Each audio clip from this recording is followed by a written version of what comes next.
all works will stop. Any trades, any builders who've been lined up to start works for the next 4 or 5 weeks, whatever. All those guys, you're calling up and saying, look, sorry guys, we cannot do anything anymore. G'day guys, welcome to the MTDC Lounge. This is a podcast that breaks down everything you need to know about designing and building your ultimate home and what to expect. Whether you're a DIY renovator, a budding developer, or everything in between, we'll dive into the building journey, touching on what to expect, what's next, and how to go about it. We'll hear from a heap of experienced consultants and trades about all aspects. So let's get stuck in. Welcome to the Lounge.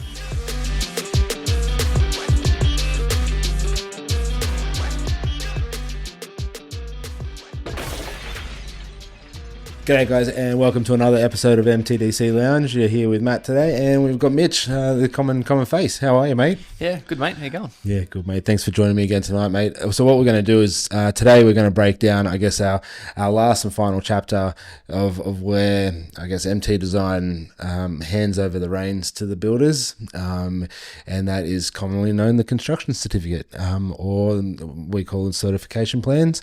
We're going to break it down. We're going to tell everybody at home, you know, what to expect, how to deal with it, and how important it really is to I guess, the design process and the final approval. Yeah, yep. I guess one of the questions that we get all the time is the council have issued their approval, the DA approval's been issued. What's next? Like that's like we get that all the time. Yeah, what needs to happen next? Construction certificate's next. You can't start building until you get a construction certificate.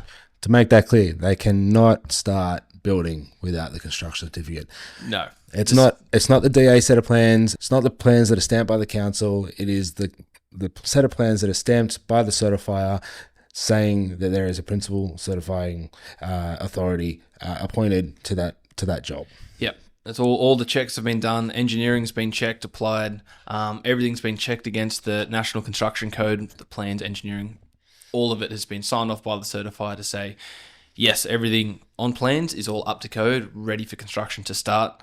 And even then, if you get your construction certificate, you still need to allow 2 days for works to commence. So it's 48 hours. Yep. 48 hours. Cannot stress that enough. No, I mean, we haven't hit subjects so hard, other than the bushfire and like report things, as hard as we are about to hit the CC space today.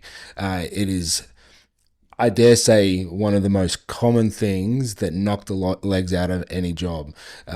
We get a DA approval that come in and say, hey, you know, congratulations guys, you've got your DA approval, and they go, excellent. Then we don't hear from them for a couple of days, and then we give them a call and say, hey guys, like we've got to get the CC done. Let's rock and roll. And then, you know, they've already started works. And we're like, you know, we've had to make it super clear in our emails and even in our communication. Like, you have a DA, you have a DA approval, but this does not give you the right to start building. Please note, do not commence works. Do not do anything, and that's knocking down structural walls. That's putting up any walls. That's doing anything outside of taking sheets of gyprock off. Yeah. So the reason why they're not allowed to start works or anything. The certifier really needs, well, they haven't been given authority to start works. So if works have started, it means that the certifier will go, they can't certify something that's already been started. Like that's the end of it, really. They need to do a site inspection before works have started. They can't then certify or approve anything that has been done without them signing off on it. Or seeing it first. Yeah. Like it'd be like trying to, like how do you inspect a footing hole once the concrete's been poured? Like, exactly. Yeah, there's engineering requirements. There are all these things, and particularly the major part is that when you get the PCA involved, they will set up the critical stage inspections, and those critical stage inspections are the things that kind of roll on and make sure that the job is getting done correctly and that they should be getting done the way they should. It's important. Like, it's important across the board, because you know that at least the job's getting done right to a certain extent. Well, and also the certifier will have some things that that they may need before works can start, but before construction can really start. Like a common one would be a peg out survey. Like if someone's already started works when they shouldn't have, or before they should have, the certifier would have needed a peg out survey before concrete was even poured, or like they need to know where the works are going to go and it's matching the approvals where all the boundaries are sitting.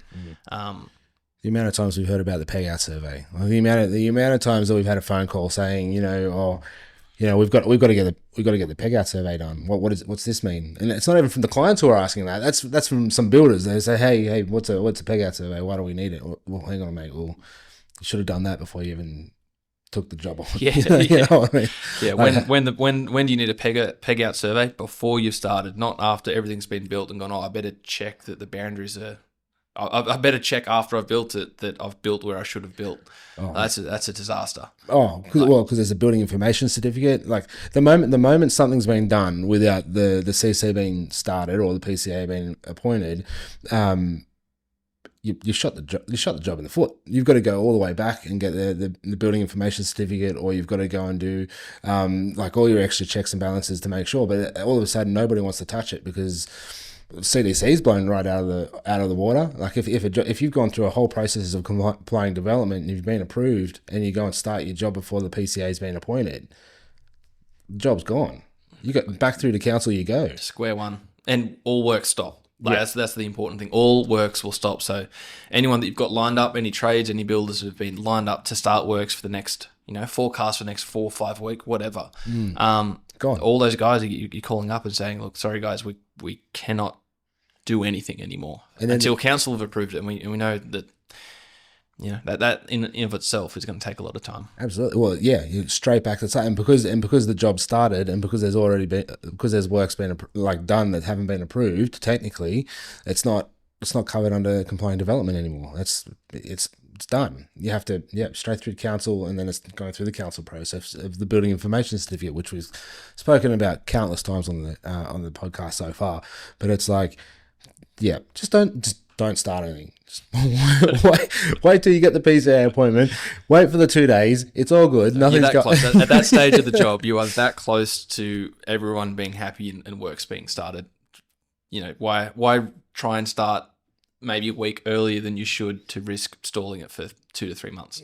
Longer. Yeah. I remember one of the jobs we had. They already started. It shot the job in foot for I think it was a year and a half, because we had to go back and get all of the reports, and then we had to, and that was a compliant development job too. I'm pretty sure, and we ended up having to go all the way back, go through council, do the building information certificate, go and get all of the DA approvals, because it goes from that CDC to the development application, and then all the way through again. So that's an absolute nightmare. I remember one particular job that the peg out survey wasn't done before the build, and because the peg out survey wasn't done, and it doesn't matter who does the survey, there's always a 10% variance in a survey, particularly a detailed survey. The peg out survey is the absolute accurate that you get. So this builder built this granny flat, didn't get the peg out survey, and then it was under compliant development, and he went from what was an 800, what was a little bit over a 900 mil setback from the side boundary, built it within the 900 mil, not compliant with compliant development anymore. It's gone. Not compliant with the National Construction Code either. Done. You're fire rating things now. So that's hectic. So that wall had to come out. I don't even know how that job went anymore, but I know that the job was pretty much finished. It was almost ready to go, and he was like, righto, like ready to hand over and everything like that.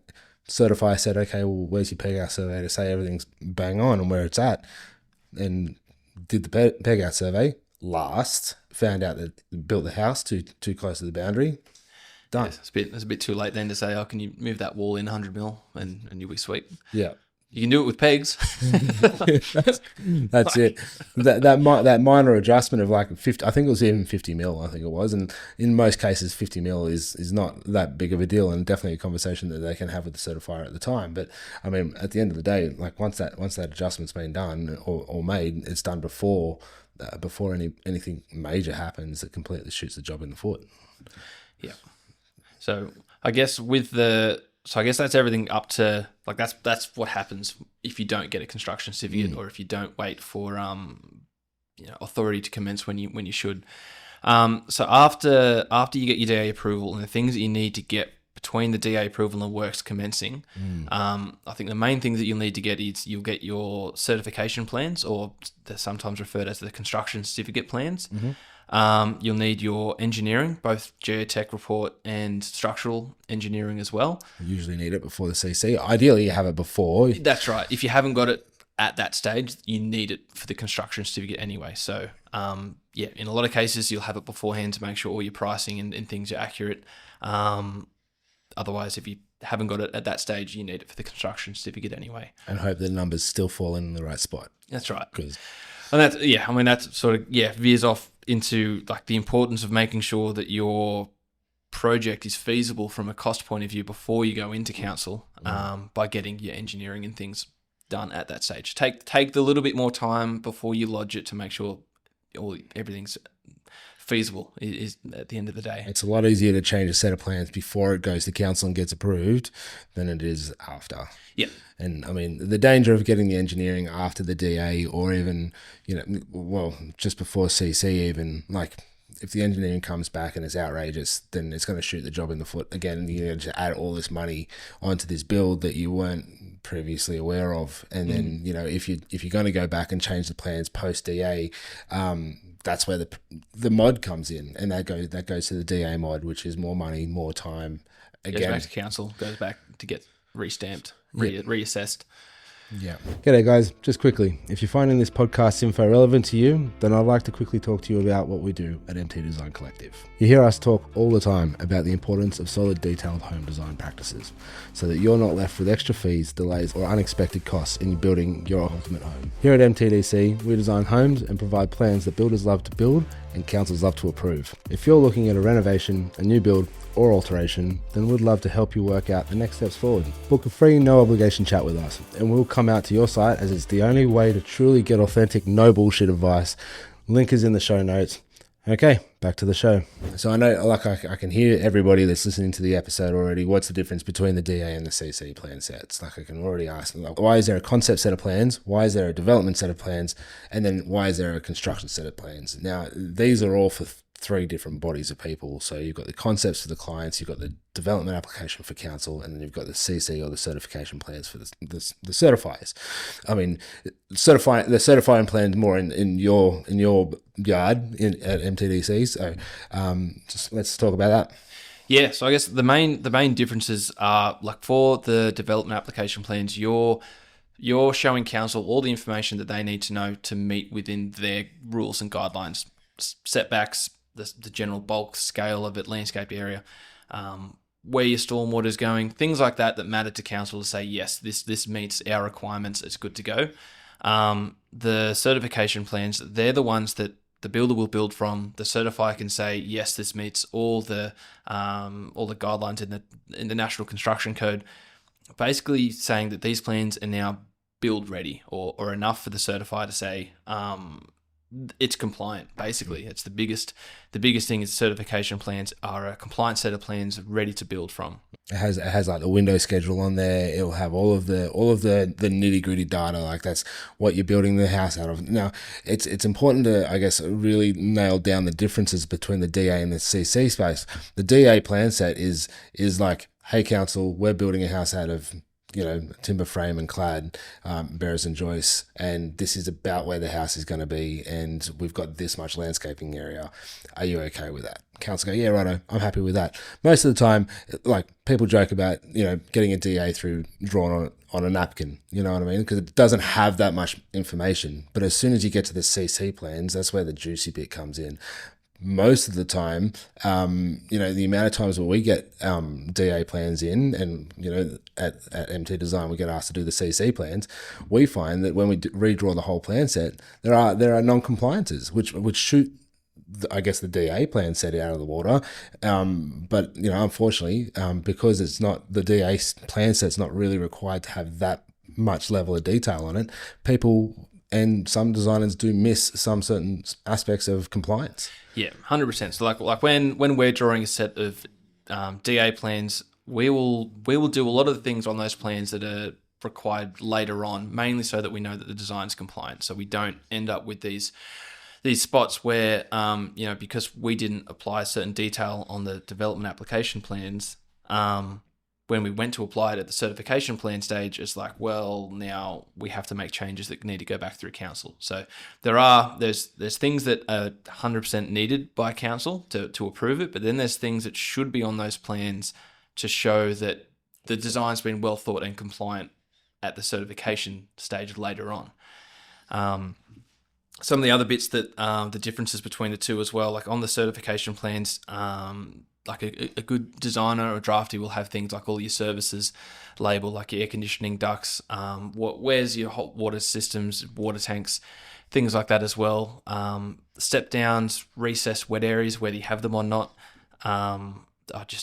Like basically you want as much information as possible so that you can hand it to a builder and they can go ahead. So part of our process at MT Design, we do the concepts, and then once the concept's done, we do the pre-subs plans, which we spoke about in an earlier episode. But in that pre-sub plan, we basically get a lot of that information. Yeah. We don't put a lot of that information on the DA, but we know as soon as we get to the CC stage, we don't have to get the client back in. We don't have to have that conversation again. We already know like what's happening and how much that is actually going to affect the design itself. Because there's countless times, like I mean, just like there's a handful of times I can pull straight out of my brain at the moment that, you know, something hasn't been thought about in the DA planning space, where when we get hold of the CC, it just like we have to go back to the client and say, well, this is no good. Like there's going to, you know, particularly a set of townhouses that we're doing the other day, it had two decks joined together as a townhouse is, but there was no firewall between the deck. That's a non-compliance. Like you have to have fire separation between the two properties. It's just whether it's a deck or whether it's a whole house. Like these are the things that unfortunately do get missed. Like it's error. Like it happens, but it's one of those things that creates an issue later on down the track if it's not dealt with appropriately. 100%. Like if we like when we're doing those types of jobs, we're checking those things at concepts before you go into council. And I think that's where some of the difference can be in the industry as well. Like you really need to be thinking about your National Construction Code compliance at the beginning, not at the end when the certifier's asking for those questions. Stair heights, head heights to the stairs, like that gets missed all the time. You know, there's a standard height for a stair, and above that stair, there has to be a standard head height. Like if it's not high enough, then your staircase is ruined, and we all know that, you know, a staircase is quite arterial to a space. If that's wrong, then that has to get adjusted, and if the staircase gets adjusted, then 100% like a wall or something's getting adjusted. And just because of one tread that's in the way or not being thought about, all of a sudden we're chamfering one of the floor joists to try and make sure we can get that 2 meters above the tread, or we're rejigging the whole house. So yeah, it's important. It's definitely important to make sure that all the plans are checked. And I mean, it's on the designer to check them. It's on the owner will never understand quite exactly what's going on, but it's always good to run through these specific NCC guidelines that are compliant or not. This is why we're doing. This is what we've done, and this is why we've done it. Yeah, absolutely. And I think it's super important because the construction certificate plans, as well as when I've found over the last 6-7 years that we've been doing this, that the construction certificate seems to be the one thing that's always left off the quote, because it is the one thing that any designer or any architect that go to do the designs aren't guaranteed that that's going to be their job after the DA approval. Which still blows my mind a little bit. Like it's, I won't ever really understand why they're not adding the construction certificate quotes. Either one, mentioning that it's required, or two, opting to say that yes, that's something that we can do. We'll do it after the DA is approved. At least let them know, like straight up at the start. I think like after doing the concept's a hard bit. Like it's a time-consuming hard bit. The DA bit's more of the industry professional problem, but the CC bit, like the designers and the architects know about the CC plans. Like it should it is needed for every project. Absolutely, every single one of them. It doesn't matter. It doesn't matter. Like even if you go through a compliant development, the way we break up our compliant development in our DA plan sets is we do a pre-CDC plan set, which would be like a pre-submission plan set, and which would be equal to the same information as a DA plan set, and we get that checked. We go and do all the checks and balances, and then we do our post CDC plan set and get the plan set done. So it doesn't matter. All there's the same amount of work. There's just there's different names on them. But I think there's no way in any circumstance that someone shouldn't be aware of that of the construction certificate documentation. No, and I think we covered that on an earlier podcast as well. But it's if you are looking at a quote from a designer or a drafty, and it says something along the lines of concept plans and council or development application plans, and that's it. You got to ask the question: what happens with the construction certificate? Is this included within the development application plans? Probably 9 times not. out of 10, probably not. Sometimes I'll say, oh yeah, about that. It is in the quote, and it might be in the fine print to say. In some cases, it'll be a percentage of the build cost. Sometimes it'll say to be quoted after DA approval. I mean, it has some merit there, but largely, if you've done enough discussions with the client to quote the project in the first place, and you know what the scope's going to be, you should be able to quote the construction certificate. Well, if you've got the work from start to finish, you should understand by the time you finish the DA spot, like as an industry professional, we should know how much work would be left in that CC documentation plan set. And I think that's why we, like, particularly at MT Design, we don't charge that much money for the CC, because we get most of the information and we draw our stuff in the DA space. We get the bulk of our information in the DA space. So by the time we're ready for that CC stuff, we're chucking on all of the bits that we need to chuck on, making sure all those notes are nice and neat and actually to the point. And then my opinion is that it's actually our fastest set of docs, because we've got most of the information ready to go. It's just we spend another 2 weeks finishing them up, depending on the size of the job, of course. But yeah, it's I think for such a minor part, I guess, a minor part in the design and planning process, it's the most factual and black and white that you can get. You know. The lines are legit, your labels are legit, your dimensions are legit, your setbacks, everything. It's all there, and it's you can't muck around. Every trade working on the project will be using those plans. Yeah. Every single one. There has to be a stamp set on site during construction. That's what the builders use to finalize their quotes if they haven't already done so with the engineering and things. It's what they're going to set out the slab from, is what they're going to set out the frames from. It is the most important document. Yeah, absolutely. And just to leave it off a quote, or just to say that's a later problem, is I think probably one of my biggest industry gripes. I think it's one of those things. And there's been time and time again where we send out a quote, but we cover everything. We show that there's, we do the existing parameters, we do the concepts, we do the pre-submission of DA plan sets, and we show that there's a quote for the CC at the end of the quote. And there's been countless times where we get a phone call from the client and say, "Oh, why are you, almost $2,000 or whatever it is above the last guy?" Well, okay, have you got the construction certificate in the quote? 9 times out of 10, it's a no. Like, but we don't hear about that until it's all too late. So it's my biggest recommendation, or my biggest push for the construction certificate, is to definitely check your quotes for that construction certificate and anything that might not be included in that quote. That's retaining walls, pools, 10A structures, driveway profiles, section 138 applications to council. They all have to be there on that quote, because they all form that conversation and the construction certificate plan sets to make sure that you're building that house appropriately. Yeah. Like there's a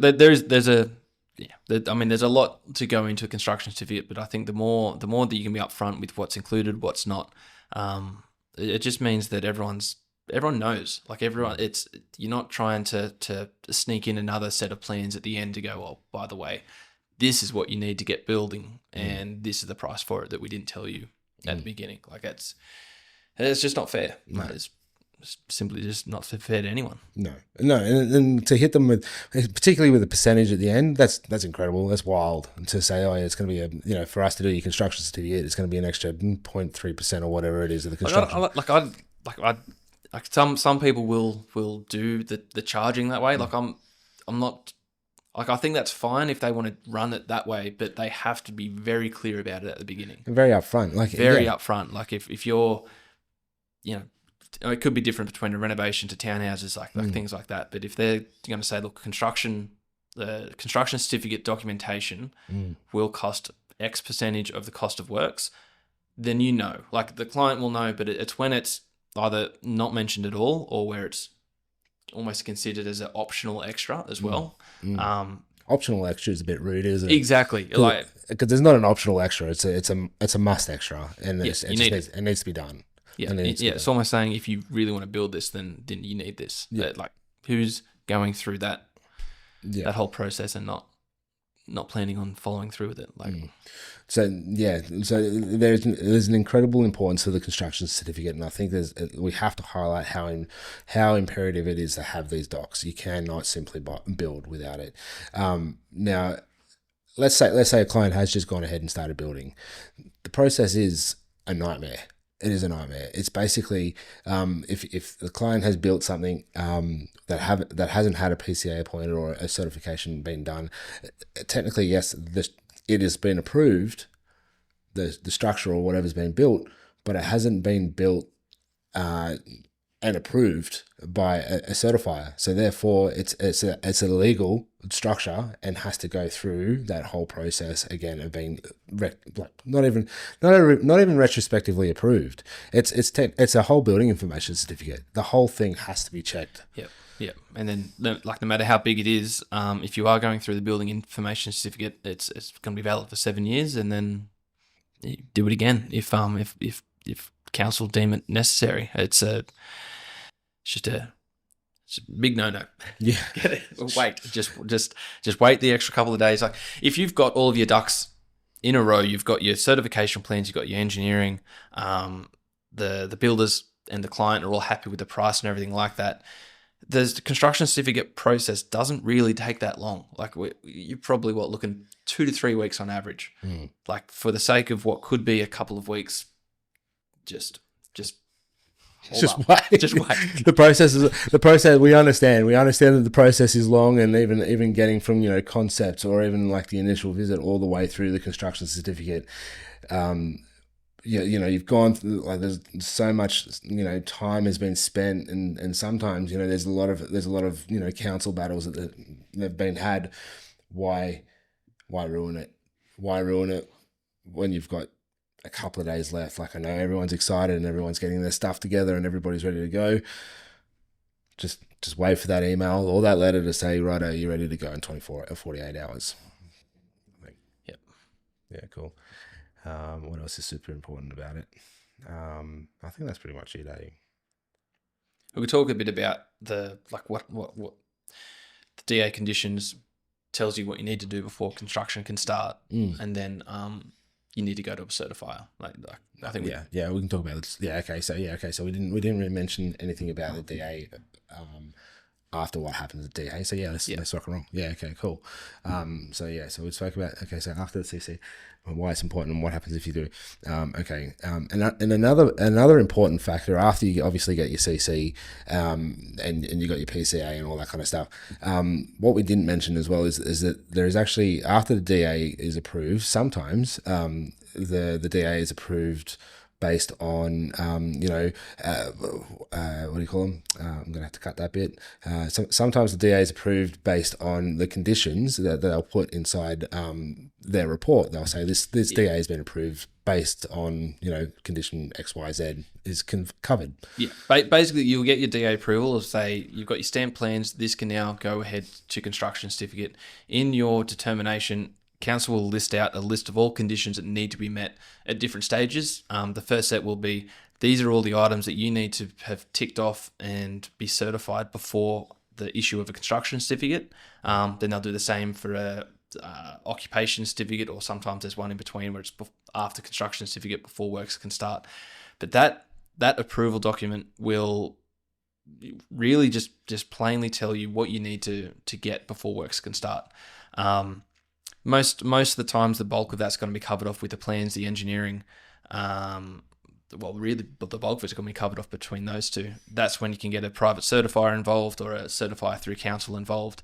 And then they'll commence their assessment. So they'll assess the plans, making sure it's up to the National Construction Code, likewise with the engineering, making sure it also matches the approved plans that you've got done through the DA. But they're also running through that same approval document to say, right, council have said that you need these items to be satisfied, and the certifier, it's their job to go through those items and say, right, we need proof that this has been met. Sometimes it's a report or a document. Sometimes it's a contribution receipt from the additional application fees and things as well. Yeah, like some other examples are the flora and fauna guy comes out and watches you knock down a couple of trees to make sure none of the critters fall out of it. There's the Aboriginal heritage. The guys will come out and make sure that while you're doing the excavation in the space, you're not digging up anything you shouldn't. One of the other ones that we had, particularly with our job down at Killabin Bay there, we had someone had to sit there for a week, based on the condition that none of the owls flew over this particular space. Or was it a bat or a tree glider? I'm not quite sure. Something or other that was flying, and that was the only flight path that it had apparently. So there are a number of things that need to be covered under those things, and while and sometimes it can be a little bit painful. I mean, there's been a number of RFIs that we've had to deal with, the request for informations or the conditions that we've had that when they come through, they approve the job. So basically, when the council approves the job with conditions, they basically say, yeah, you're right to build it, and then the certifier gets it to make sure that those conditions are met. There was a particular job that we were doing for a pool and a pool house, and one of the conditions was that the floor level had to be increased because it was in a flood zone, and then you couldn't enclose the pool area or the pool house because you can't enclose a space under the flood zone. So that became a mess. That became an absolute nightmare because it's not a pool house if you can't enclose it, and the whole purpose of the job was to enclose a pool. Yeah, so we were forced into a contradiction with that one because council said you're approved to do this, but you need to do these things. But if we did those things and updated all the plans to do those things, it was no longer compliant. It should have been a request for information during council's assessment, so that it would allow everyone to update the plans and go, right, well, okay, if you want this, here's what we're going to do with it. Then they could approve those plans. That's right. And it would have just been an increase of the floor. Yeah, so it was a little bit tricky, and I'm pretty sure it's all good now because I think we didn't completely enclose it, and we only had a couple of sides open or something like that, and which we got through. So, and I think that's a testament to a good relationship between a planner, a certifier, and a designer. Because if you're all working together at the same time, these things can be fixed without causing added stress and heartache to a client that, quite frankly, wouldn't understand. What do you mean I can't put a pool house or a shed in a flood zone? I just want to. Well, even the conversation to tell the client that, hey, I know council have approved your plans, but they haven't really. That's a hard conversation. Yeah, approved, but you got to do this. But to do this, this is no good. You have to start again. So, yeah. So, it's important to make sure that the RFIs and the compliance factors are met, and that all stems from good design and good DA plan sets. A good DA plan set and compliant plan set means nice, comfortable, neat, tidy construction certificate plans, and then ultimately, at the end of the day, as long as everything on the CC plans are met and done, and you've got all your checks and balances from all of your subcontractors, your waterproofers, and all of your main inspection portions, your occupation or your partial occupation certificate will be given, which means you'll be right to insure your house, you'll be right to move into the house. Everything is pretty much given the tick, and you're ready to go. Actually, something that does bring something up that I think we should clarify too is when you get the construction certificate, the certificate itself will have conditions and things in there as well. Not so much conditions of, you need to do this or change this or anything like that, but it's more of a comprehensive list of two things. One is the critical stage inspections. So it'll like in black and white tell the client, the builder, the certifier needs to inspect the progress of the project at these given times. Waterproofing, framing, slab inspections.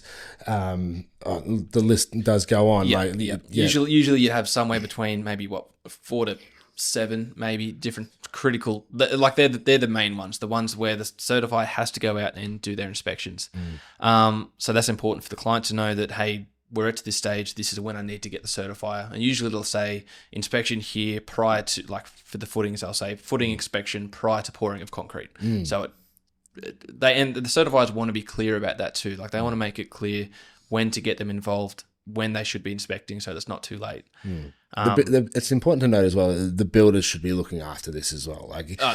Site supervisor, builder, whoever's looking after their responsibility to make sure that those inspections are booked in and well approved, compliant, that anything that they pick up during that inspection is also rectified. Like it's the amount of times that we get a phone call from a builder being like, oh, shit, we've poured a footing and we haven't got the certifier out to come and check.